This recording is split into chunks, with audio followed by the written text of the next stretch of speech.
Hey, be gentle with everyone you meet because there's stuff going on that you can't know about that deserves care. I'm going to take off my sunglasses and show you my eye. It's a whole lot better than it was, but you can see how this side of my face is puffier than this side. And it's because I was bitten by a wasp or a bee or something the other day when I was riding my bike. I got bit on Friday, and when I woke up Saturday morning, this eye was completely swollen shut. I looked quite unusual, and it was uncomfortable. It wasn't really painful, but it was really uncomfortable, and I had stuff I had to do. We had company coming over the next day, so I had to do some grocery shopping and meal prep. I had to run some errands, and I just put on my glasses and a hat and put on my big girl pants and walked into the stores to get my errands done. I was feeling quite self-conscious about how I looked because it was so visibly obvious, and I was worried I was going to disturb or distress others because it looked so weird.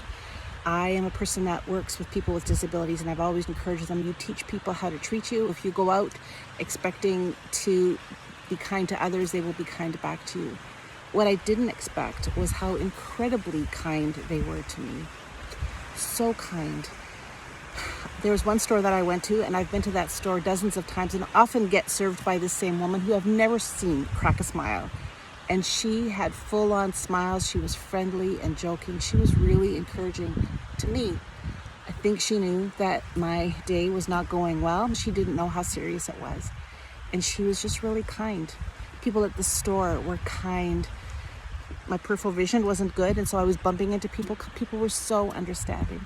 Just really kind and supportive. I realized that as I had such a visible sign of struggle in my life, people could see it and then they could respond to kindness.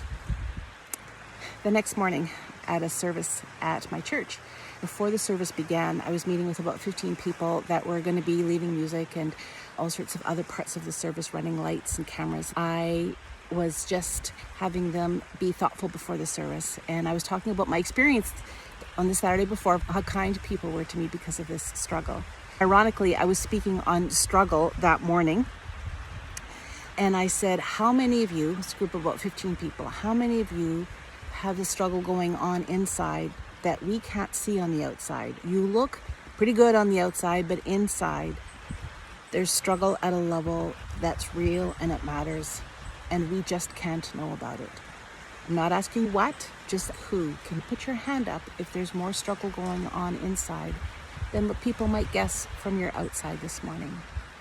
About 2/3 of people put up their hand saying that there was struggle inside that we couldn't recognize on the outside. It reminded me about that line that says, be kind and gentle to everyone you meet because everybody's fighting a hard battle.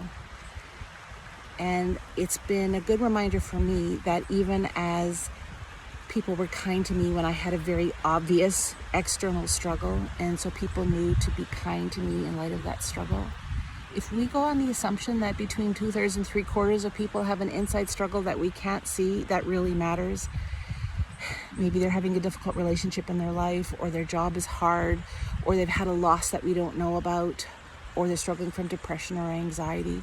There could be any number of struggles that are real and they matter and they're not visible. But wouldn't it be great if we could support and be kind to people, knowing that odds are they have a struggle that we're not aware of and they could benefit from some kind gentleness? I'm just going to invite you to think about that today.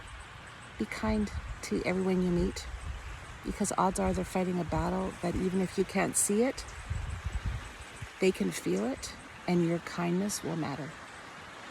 And if that's you, I hope that people are kind to you today, and let this be an invitation from me to you to say that your suffering matters.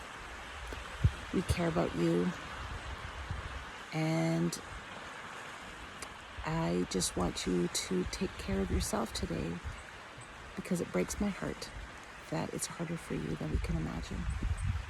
Take care, friend.